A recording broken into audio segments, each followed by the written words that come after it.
21 December রাজধানী প্রজ্ঞা ভবনে অনুষ্ঠিত হতে চলেছে নর্থ ইস্ট কাউন্সিলের ৭২তম প্লেনারি বৈঠক। বৈঠকে সভাপতিত্ব করবেন দেশের স্বরাষ্ট্রমন্ত্রী অমিত শাহ। এই বিশেষ বৈঠকে উত্তর পূর্ব ভারতের ৮টি রাজ্যের রাজ্যপাল, মুখ্যমন্ত্রী এবং উপমুখ্যমন্ত্রীরা উপস্থিত থাকবেন। বৈঠককে কেন্দ্র করে প্রজ্ঞা ভবন নতুন আঙ্গিকে সজ্জিত করা হচ্ছে। বৃহস্পতিবার রাজ্য পুলিশের শীর্ষ আধিকারিকরা প্রজ্ঞা ভবনের নিরাপত্তা ব্যবস্থা সরেজমিনে পর্যবেক্ষণ করেন। ভবনের প্রতিটি কোণায় কিভাবে কঠোর নিরাপত্তা প্রদান করা হবে তা নিশ্চিত করার জন্য বিভিন্ন পরিকল্পনা গ্রহণ করা হয়েছে। প্ল্যানারি বৈঠকে উত্তর পূর্বাঞ্চলে উন্নয়নের বিষয়ে বিস্তারিত রোড ম্যাপ তৈরি করা হবে। আগামী এক বছরে কি কি কাজ করা হবে এবং তা কিভাবে বাস্তবায়িত হবে সে বিষয়ে সিদ্ধান্ত নেওয়া হবে। উন্নয়নের জন্য প্রয়োজনীয় অর্থের সংস্থান এবং বিতরণ সম্পর্কেও বিস্তারিত আলোচনা হবে। এই বৈঠকে উত্তর পূর্ব ভারতের সার্বিক উন্নয়নের পথে একটি গুরুত্বপূর্ণ পদক্ষেপ হতে চলেছে।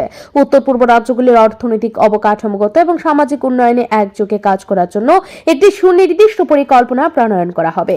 পুলিশের শীর্ষ কর্তারা জানিয়েছেন, বৈঠকে নিরাপত্তা সর্বোচ্চ পর্যায়ে নিশ্চিত করা হবে। সব ধরনের প্রস্তুতি ইতিমধ্যে সম্পন্ন করা হয়েছে।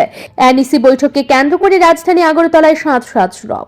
প্রজ্ঞা ভবনে উচ্চ পর্যায়ের বৈঠক উত্তর পূর্ব ভারতের উন্নয়নের পথে নতুন দিশা দেখাবে বলে আশা করা হচ্ছে। Bureau report, Riddhi network.